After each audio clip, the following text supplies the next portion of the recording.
അതിപ്പോ ഞാനെന്ത് പറയാനാ മോളെ, നിയമത്തിന്റെ കാര്യങ്ങളൊക്കെ അവർക്കല്ലേ അറിയൂ.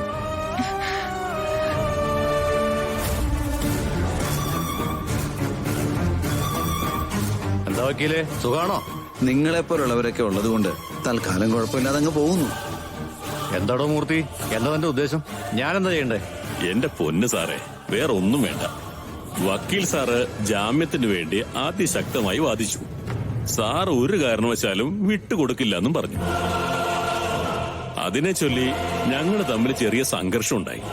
എന്നിട്ട് അവസാനം ഈ വക്കീൽ സാറിനെ ഈ ക്യാബിനിൽ നിന്ന് പുറത്താക്കണം. അത്രയേ ഉള്ളൂ. താൻ കൊള്ളാലോടോ മൂർത്തി, മൊത്തം തിരക്കത് എഴുതിക്കൊണ്ട് ഇങ്ങോട്ട് പോന്നിരിക്കുവാണല്ലേ? ഇത് ഞാൻ പറഞ്ഞൊന്നും അല്ല സാറേ, സത്യവതി മാഡത്തിന്റെ തിരക്കഥയാ. നിങ്ങളെ രണ്ടാളെയും വിളിച്ചിരുന്നില്ലേ? ശരി, എന്നാ പിന്നെ അങ്ങനെ ആയിക്കോട്ടെ. ഈ കുത്തേറ്റയാളുടെ അവസ്ഥ എന്താ, തീരുവോ? ക്രിട്ടിക്കൽ സ്റ്റേജാണ്. ഡോക്ടർമാർക്ക് ഒട്ടും ഹോപ്പില്ല.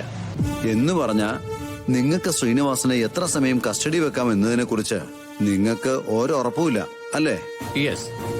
അയ്യോ സാറേ, അങ്ങനെയൊന്നും പറയല്ലേ. ആളെ പുറത്തുവിടാനേ പാടില്ല. ആ കാര്യം ആലോചിക്കുകയേ വേണ്ട.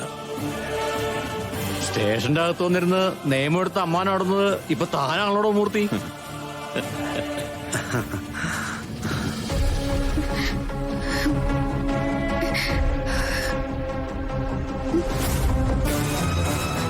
അയ്യോ, അച്ഛനവിടെ കാണുന്നില്ലല്ലോ. സങ്കടം സഹിക്കാനാവാതെ അങ്ങോട്ടെങ്ങാനും മാറി നിന്ന് കാണും മോളെ. വക്കീലകത്തേക്ക് പോയിട്ട് കുറെ നേരമായല്ലോ, ഇതുവരെ കാണുന്നില്ലല്ലോ ആളെ.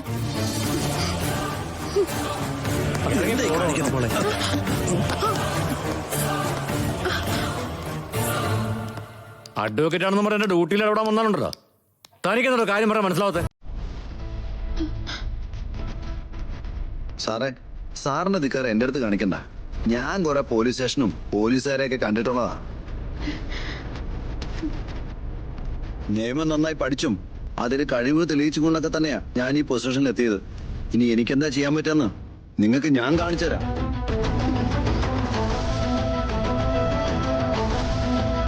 അത് താൻ എന്താന്ന് വെച്ചാ കാണിക്കേ. തൽക്കാലം താൻ പറഞ്ഞ വകുപ്പ് വെച്ച് ഈ ശ്രീനിവാസനെ പുറത്തുവിടാൻ ഞാൻ ഉദ്ദേശിക്കുന്നുണ്ടോ, മനസ്സിലായില്ലേ?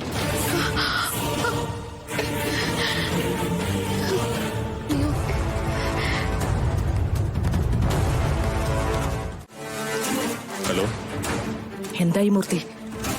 വക്കീലും സിഐയും ഒക്കെ നമ്മൾ പറഞ്ഞ പോലെ തന്നെ പെരുമാറി. ജാമ്യം കിട്ടാൻ ബുദ്ധിമുട്ടാ. മിക്കവാറും ഒരിക്കലും പുറത്തിറങ്ങാൻ പറ്റാത്ത വിധം അവര് പൂട്ടാനും സാധ്യതയുണ്ട്. കൊലപാതകം ശീലമാക്കിയ ആളെന്നാണ് പരിഗണന. മൂർത്തി, അനിയൻ കുഞ്ഞു ഇവിടെ ഇല്ലാതാവേണ്ടത് നമ്മുടെ ആവശ്യം. മൂർത്തി, എന്നോടൊരു വാക്കുപോലും ചോദിക്കാതെയാണ് കൃഷ്ണയുടെ ആ ശാന്തിയുടെയും പേരിൽ സ്വത്ത് മുഴുവൻ എഴുതി വെച്ചത്. അതെന്റെ പേരിൽ എനിക്ക് തിരിച്ചു കിട്ടിയേ പറ്റൂ. അല്ല, ഈ സാഹചര്യത്തിൽ അത് തടസ്സമായി അനിയൻ കുഞ്ഞില്ലെങ്കിൽ പിന്നെ ബാക്കിയുള്ള വഴികളൊക്കെ നമുക്ക് നോക്കാം മൂർത്തി.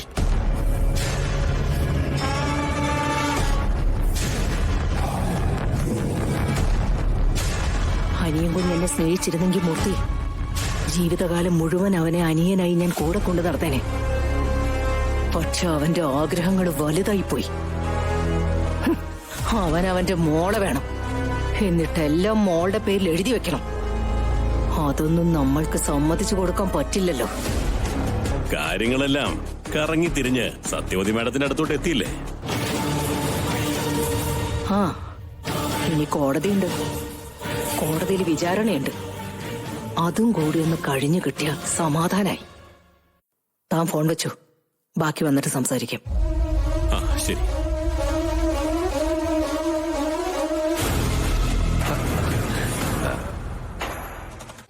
അച്ഛൻ വിഷമിക്കരുത്. അച്ഛനെ സ്നേഹിക്കുന്ന ഒരുപാട് പേരുണ്ട്, ഒരു നാട് മുഴുവൻ. പിന്നെ എന്തിനും മുന്നിട്ടിറങ്ങാൻ അച്ഛന്റെ മോളും ഉണ്ട്. അച്ഛനെ കാവല് നിൽക്കാൻ നിങ്ങളൊക്കെ ഉള്ളപ്പോ അച്ഛനെ ആരെയും പിടിക്കണ്ട മോളെ. നിന്നെ കൊല്ലാൻ നോക്കിയവരെ അച്ഛൻ എതിർത്തത്. അതിപ്പോ ഏത് സാഹചര്യത്തിലാണെങ്കിലും നിന്റെ ദേഹത്ത് ഒരു പൂഴിത്തെരി വീഴുവെന്ന് കണ്ടു കഴിഞ്ഞാ അച്ഛനത് പൊറുക്കാൻ പറ്റില്ല. കുത്തുകയല്ല, ചിലപ്പോ കൊല്ലുക തന്നെ ചെയ്യും. അമ്മയുടെ അവസ്ഥ എന്താ? കരച്ചിലാണ്. പാവം ചേച്ചി, എനിക്കൊരു ചെറിയ വേദന വന്നാൽ പോലും താങ്ങില്ല. മോൾ അമ്മായിയെ ആശ്വസിപ്പിക്കണം. അതൊക്കെ ഇനി മോളുടെ ഉത്തരവാദിത്വം. അച്ഛനെ കോടതി കൊണ്ടുപോവോ? അറിയില്ല മോളെ, അതൊന്നും ആലോചിച്ച് മോളിപ്പോ തലപോകണ്ട. ഞാൻ ആരെങ്കിലും പോയി കാണേണ്ടതുണ്ടോ അച്ഛനെ രക്ഷിക്കാൻ വേണ്ടി? അതൊക്കെ മോള് അമ്മായിയോട് സംസാരിച്ചാൽ മതി. അമ്മായി ചെയ്തോളൂ. പിന്നെ മൂർത്തിയുണ്ടല്ലോ. ഞാൻ അച്ഛന്റെ കൂടെ വന്നിട്ടാണല്ലോ ഇതൊക്കെ. എന്റെ കഷ്ടകാലാണോ അച്ഛനെയും ബാധിച്ചത്? എന്താ മോളെ ഇങ്ങനെ ചോദിക്കുന്നേ? ഇപ്പോഴത്തെ അവസ്ഥയിൽ അച്ഛനോട് ചോദിക്കാൻ പറ്റുന്ന ചോദ്യങ്ങളാണോ ഇതൊക്കെ?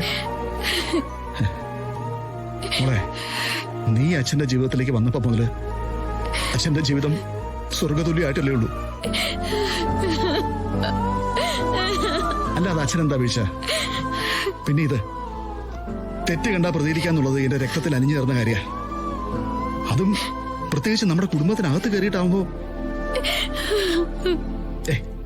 വരട്ടെ, നോക്കാം മോളെ. നീ ധൈര്യത്തോടെ പുറത്തു നിന്നാ മാത്രം മതി. മതി മതി, പോ നോക്ക്. ഞാൻ പറഞ്ഞിട്ടില്ലേ? സർ, ഇപ്പൊ പൊക്കോളാം.